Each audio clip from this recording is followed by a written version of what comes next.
I'm delighted to welcome to the first time facilitator podcast, Wade Brill. Wade, thank you so much for joining us today. Thank you so much for having me. I'm so excited to be here. I'm just excited to connect with you. I mean, when it was funny when I jumped on this call and I heard your voice, it's like, oh, that's that voice of the meditations that I've been listening to. And it's actually a person behind, and we'll find out and unpack a bit more about your story. So if you could start from there and tell our listeners what you do and how you discovered the work that you do right now.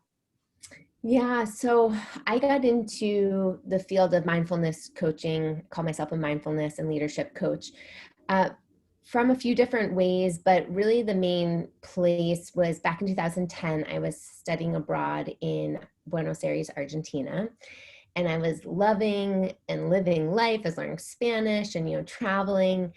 And all of a sudden I was stopped dead in my tracks with the words, "You have cancer."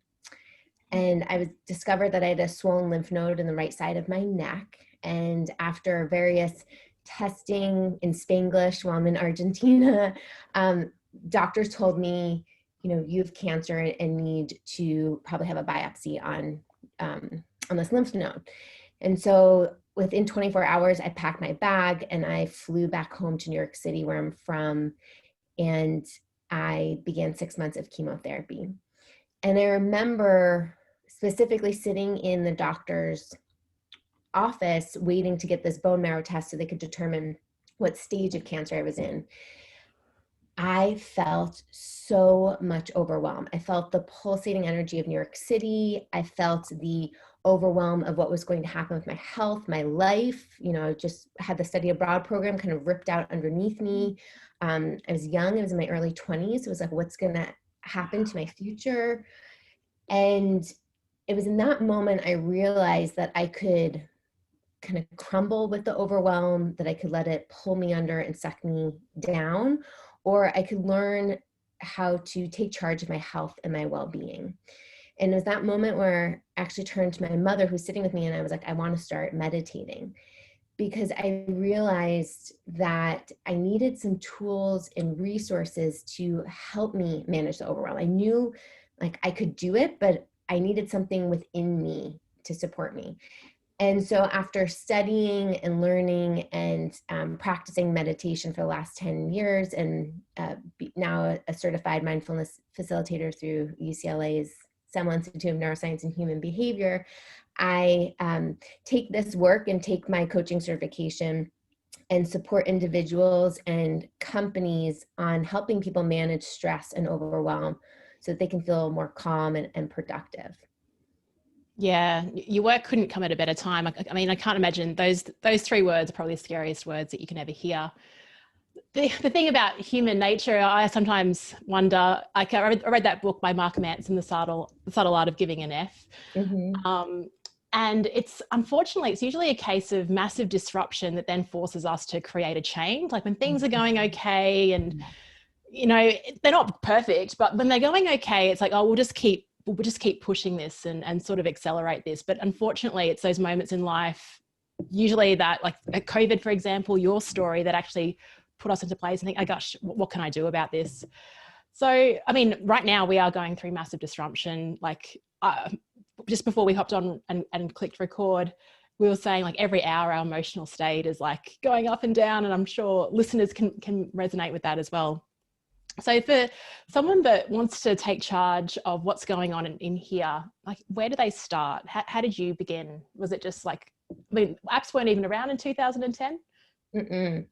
No.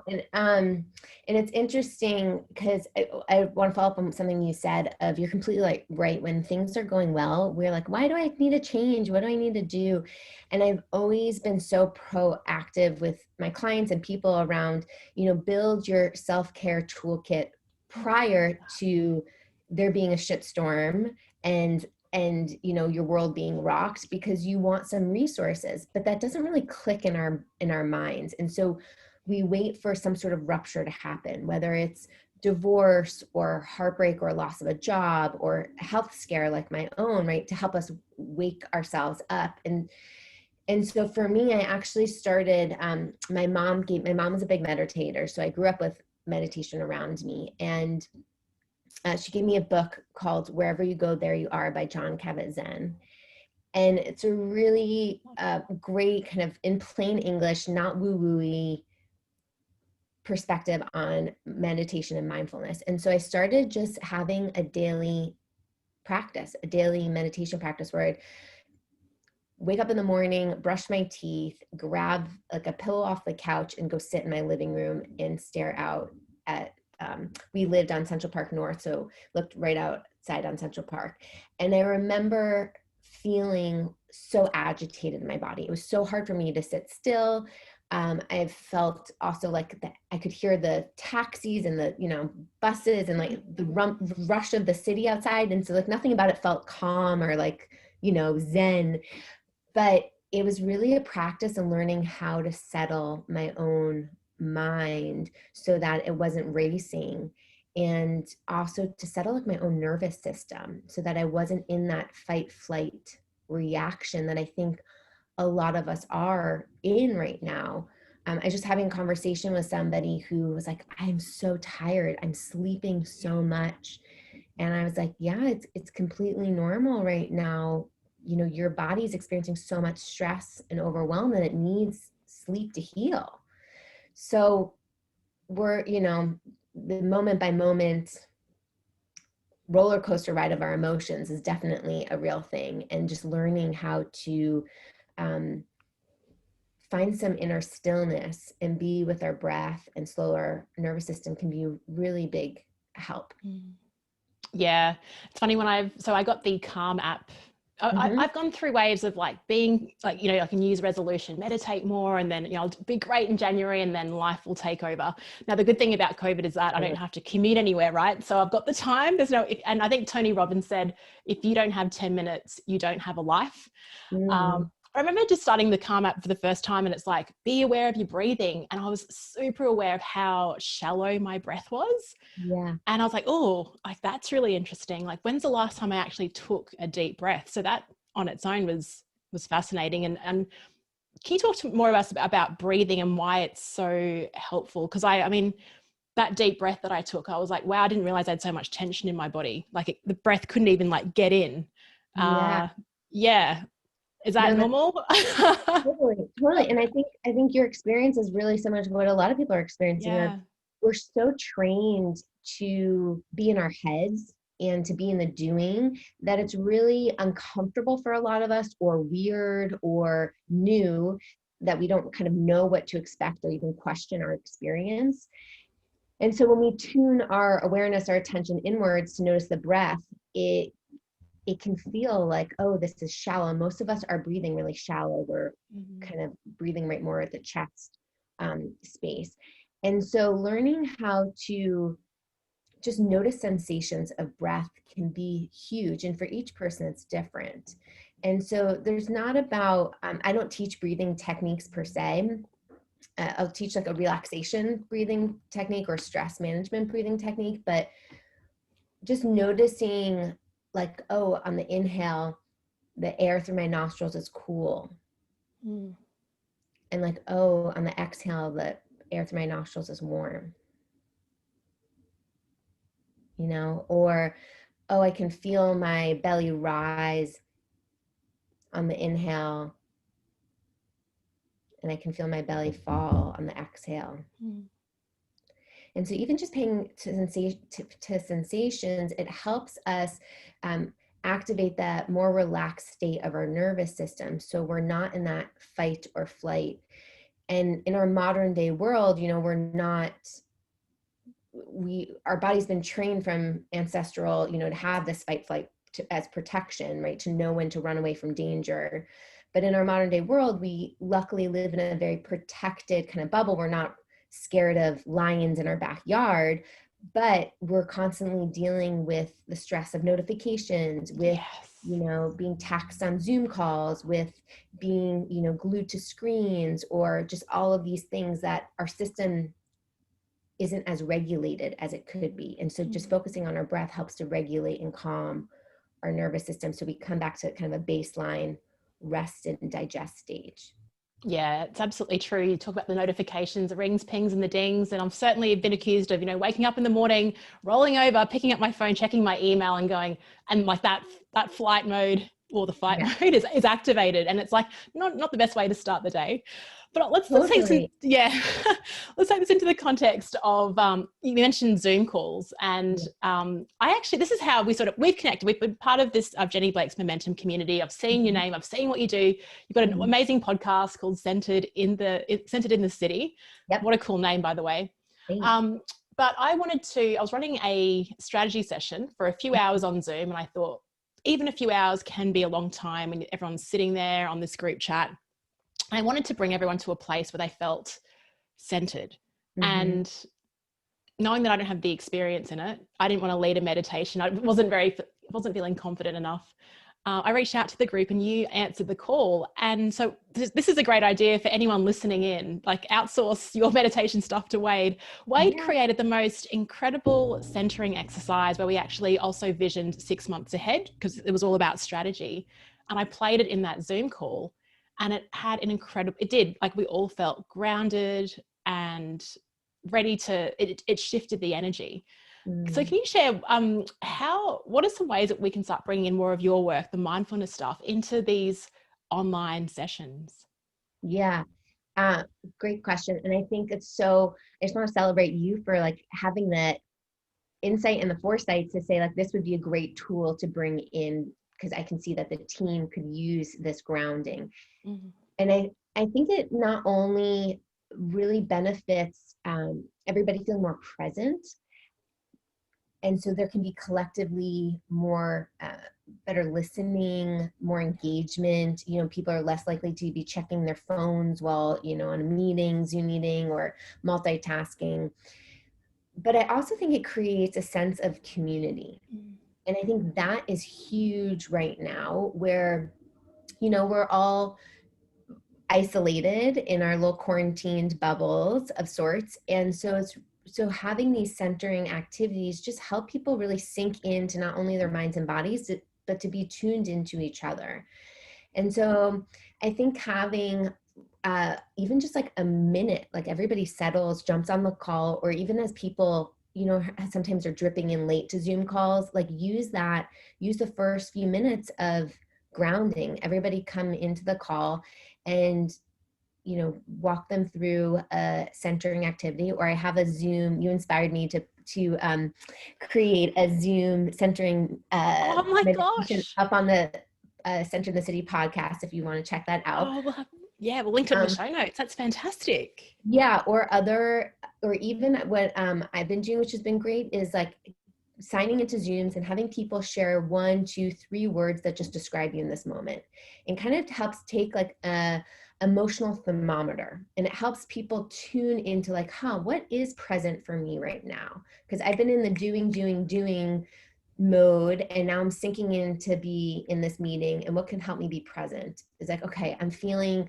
a little frazzled, I'm feeling present, I'm feeling excited, like doing that quick kind of check-in, and then offering a little mindful moment or a little meditation to help everybody come to the same place and space, and then offering that same check-in again. Okay, what's now present here? What are 1, 2, 3 words? And you can see the switch. People are like, I'm so much more calm, I feel more focused, or I might still have a little anxiety, but it's a little less, and it just offers an opportunity to have that vulnerability, that I think is even hard in the workplace for people to connect to, but especially now that we're so virtual, and having some space to have some like authentic heart-based connection, I think is so key right now. So people don't just feel like they're cogs in the wheel and working from home, but that they're really cared for humans. Yeah, I've looked at my calendar a few months ago, and even with this consulting gig I'm doing now, I'm just looking at how people are mapping out their day. And you're absolutely right. It's like between 9 to 5, it's bouncing between meeting to meeting to meeting to meeting, which is hopping onto this link versus that link. And then usually when everyone arrives, it's like they're flustered. Yeah, just like hang up, dial in. And it's like, well, where's the exit? I mean, at least in a physical world, you can, enter a new space, but they're just like literally clicking other links. So there's like, you're inheriting that whatever's happened in that previous meeting or the previous, whatever email they've written, that's being brought onto this new call. So it's really important to center. Exactly. Exactly. I also offer people like, hey, like, do you need to stand up right now? Do you need a shake or do a little bit of stretching? Like, take care of you. I think even that offer of like, what do you need in this moment? Do you need to run and refill your water bottle? Do you need to go to the bathroom? Like those little things, I think asking people helps them realize like, oh yeah, I can take care of myself. Because a manager or a team leader like sees that.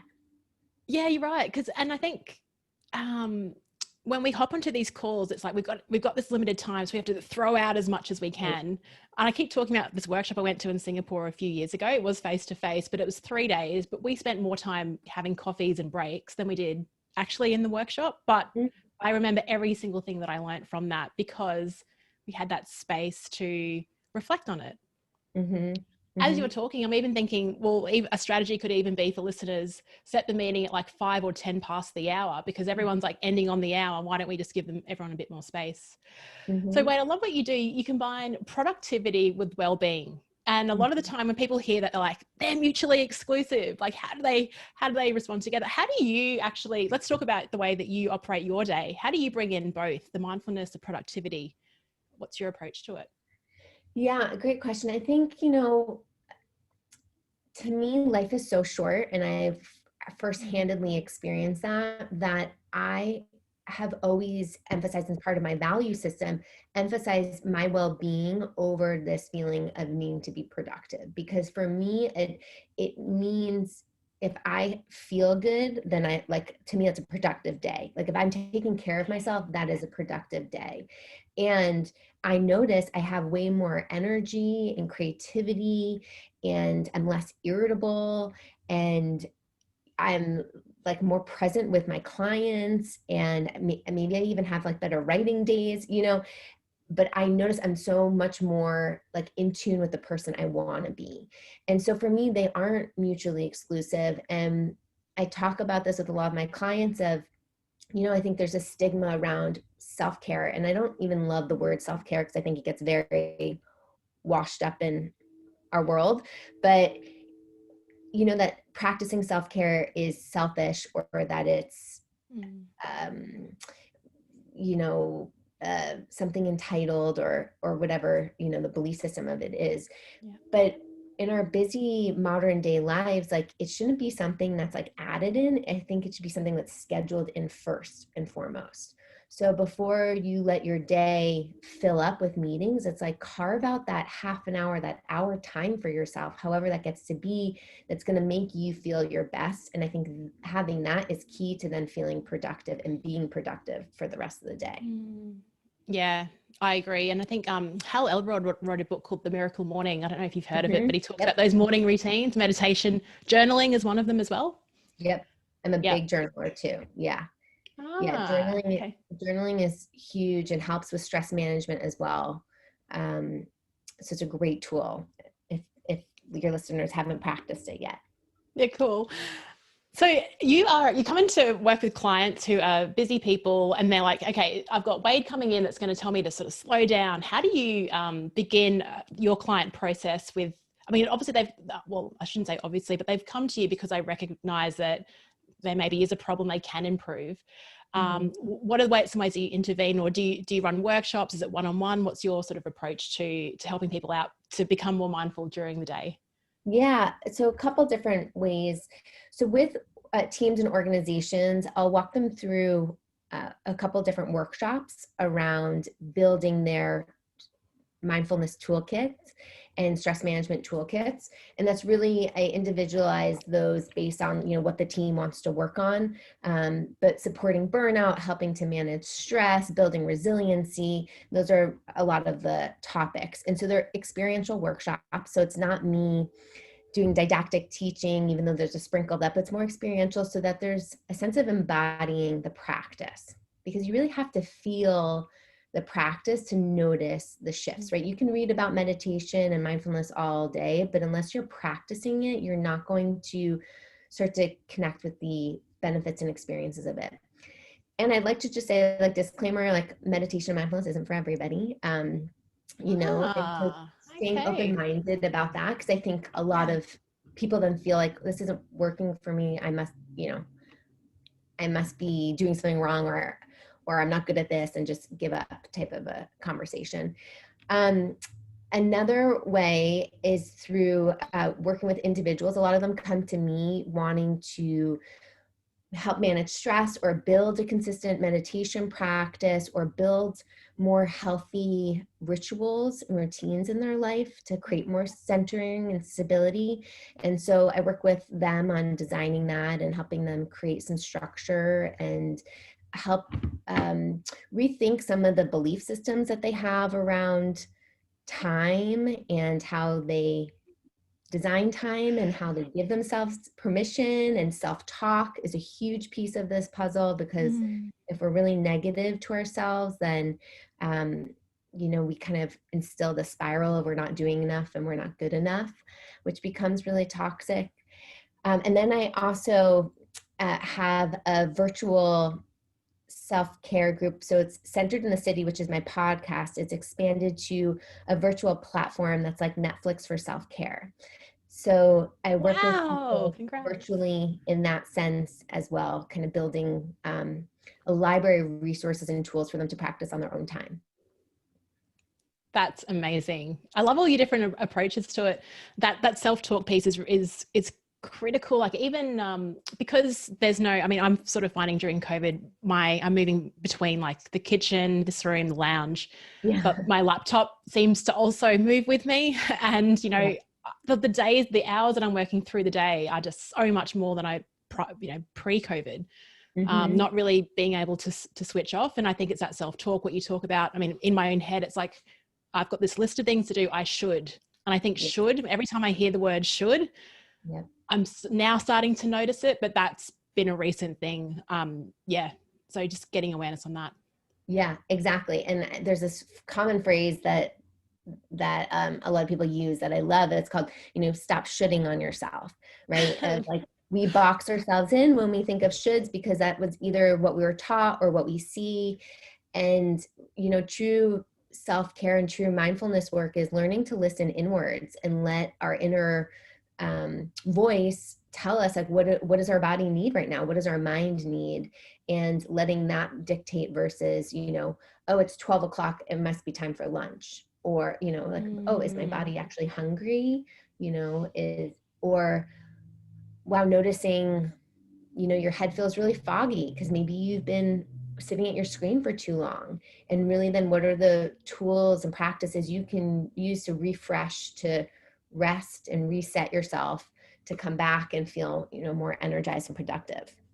Yeah, there's certain, I remember sometimes, like, it's 2 o'clock in the afternoon and I'm on my browser and I have just been clicking around aimlessly for 30 minutes. It's like, hang on, just take a break, come back, because there's no focus here at the moment. I certainly do that. Wade, you've got a really calming presence. Like, I imagine if I was to walk into one of your workshops, I'd, like, you know, when you're around some people, their energy you just bounce off the energy. I'd be like, oh, I feel, even just talking to you, I just feel a lot calmer. That just radiates through you. I would say people would say the opposite of me. So let's say prior to a workshop, I mean, how are you getting into your state? It seems like you're always in this sort of centered, I mean, are you like this all the time? That's incredible. I know it's the work that you do, but like, how do you prepare? Sometimes, like, do you feel the nerves when you start a workshop with a new client? Like, what's going through your mind before you start? Oh my God, so great. I've always been told that feedback, and I appreciate it. So thank you.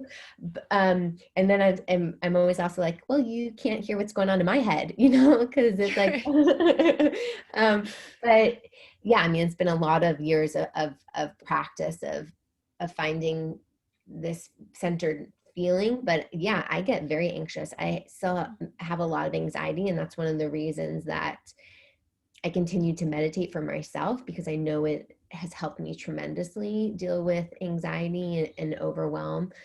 So prior to getting on a Zoom call that I'm facilitating, I always take a moment to meditate before, just to kind of center my own self.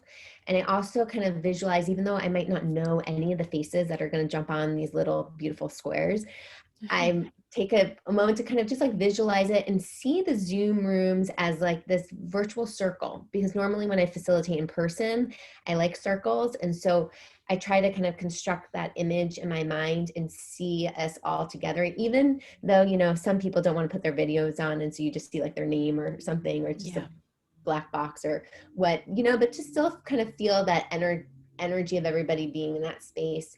And then I get really clear about like what my goal is of facilitating. You know, how do I want to be showing up? So I usually take a moment and write that down. Like I want to be present. I want to be a good listener. I want to be really open. I want to be playful. You know, sometimes I know that I can say like, oh, I think sometimes my energy is too calming. I'm afraid I'm going to put people to sleep on calls. And so it's really like, how can I also use that calming energy to kind of feel like a blanket, you know, like everybody's here together at once. And so those are kind of ways that I will center myself before a call to kind of just like get my head on straight. And then if it's a long call, like a whole day workshop or something, definitely take breaks and make sure I'm moving, and I'm making sure that they're moving too, like that it's staying fresh and active, and mixing up different techniques where, you know, maybe it's some journaling reflection questions that people are responding to, and then opening up to some sharing or small groups in the breakout rooms. Or I loved your idea that you posted on one of your podcasts about the WhatsApp group of like doing a scavenger hunt, and like doing things like that are so awesome. As I said, like stretching breaks are huge. And even just having people be aware of their bodies during the calls is, again, I think a lot of where this mindfulness work comes into play, is like us sensing it in here. It's not just something we're learning in our head.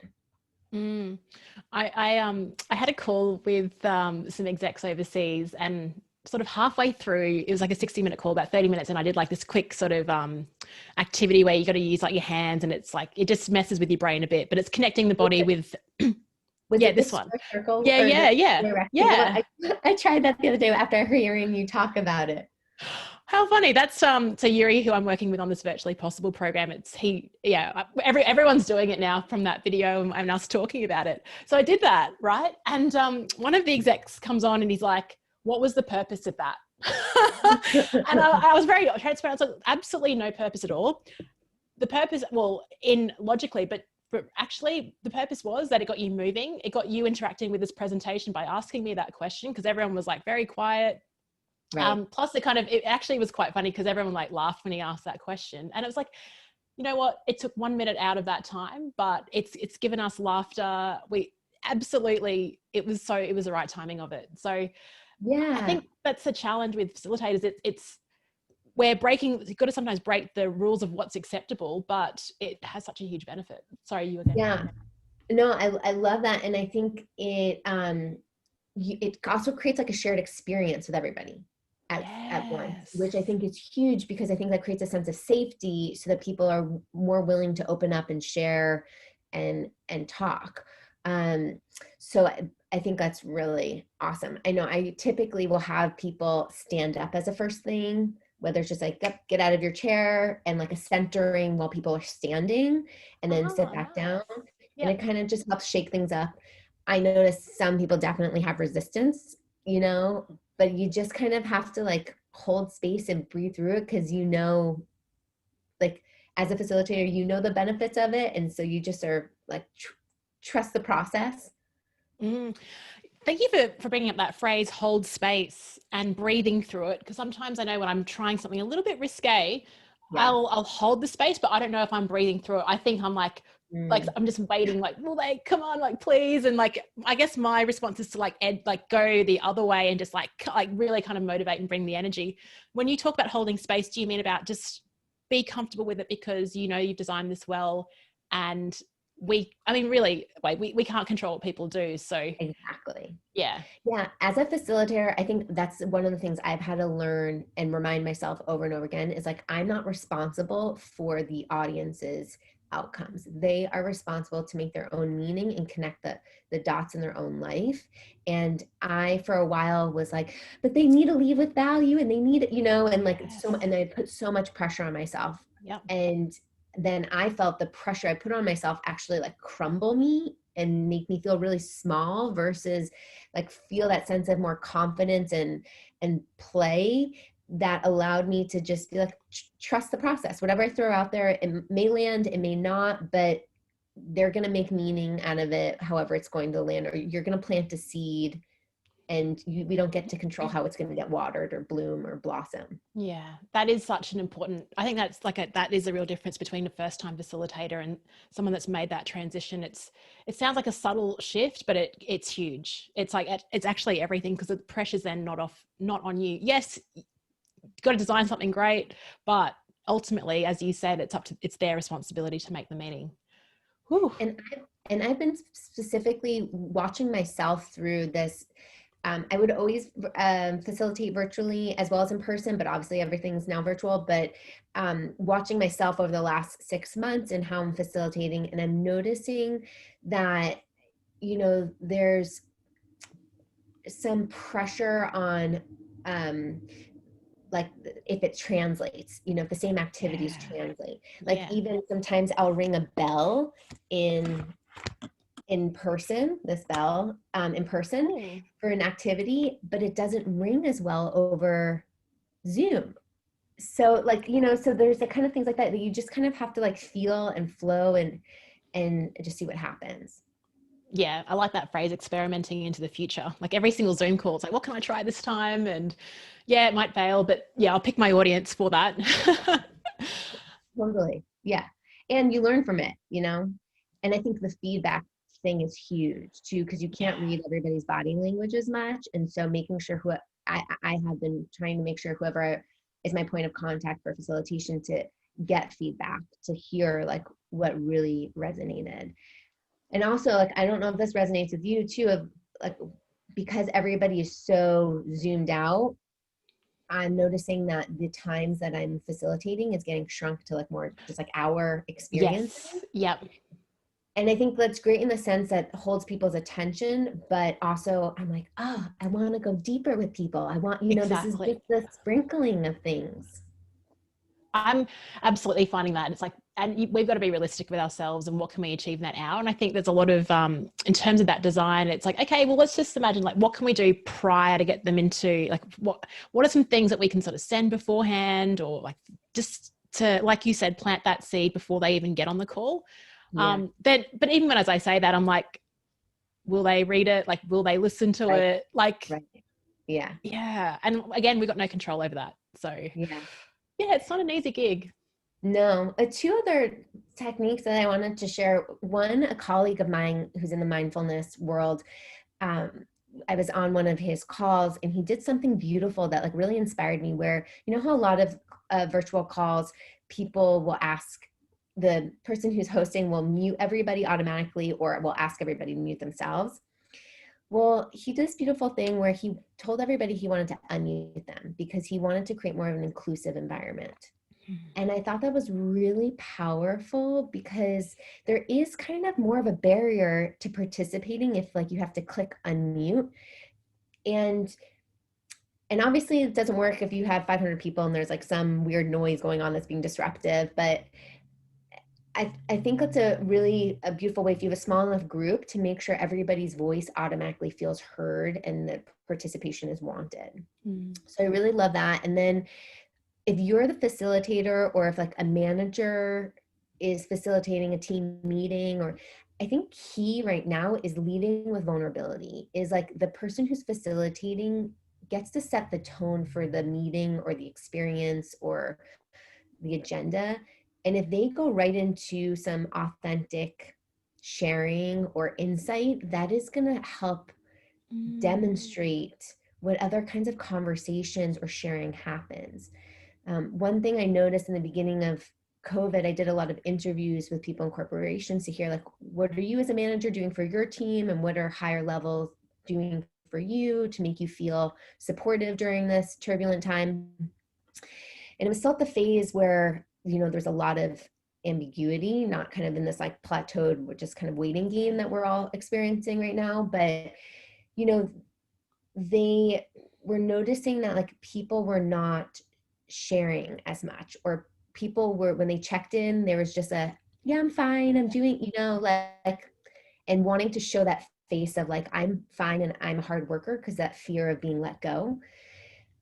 And so I think like when a manager can go right into like, wow, I'm having a hard day today. Like, is anybody else, or,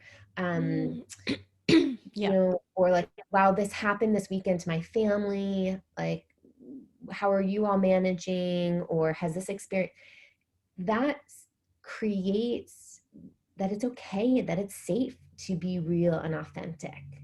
Yeah. It's like role modeling the type of conversation that you want to have. And I think you're absolutely right. Just connecting both of those points with that mute button.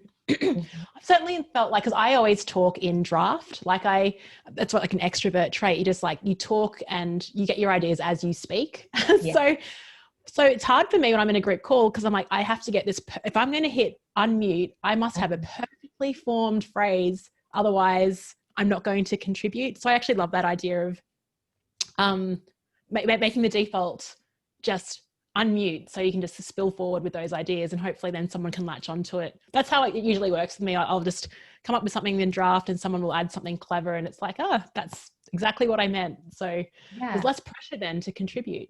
And overthinking. And actually that's something I work with people a lot on too, is mindful communication, is helping them not only understand how they're overthinking or judging themselves as they're analyzing what to say. But, Leanne, if you were speaking in a team meeting, that I'm not like, oh, what is she saying? Or how can, or judging what you're saying, or already trying to plan what I'm saying and I haven't even gone yet, so that those team dynamics also, and learning how to mindfully communicate right now, are extremely important on top of that.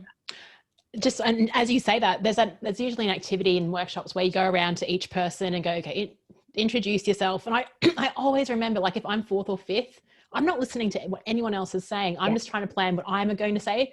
It's ridiculous. Like, and you think, gosh, I do podcasts, I speak in front of big groups, yet in this small group, I'm like really nervous about what I'm going to say. It's so I think that's really important, that whole mindful communication piece. Yeah, completely. And that's also so normal. Okay, good.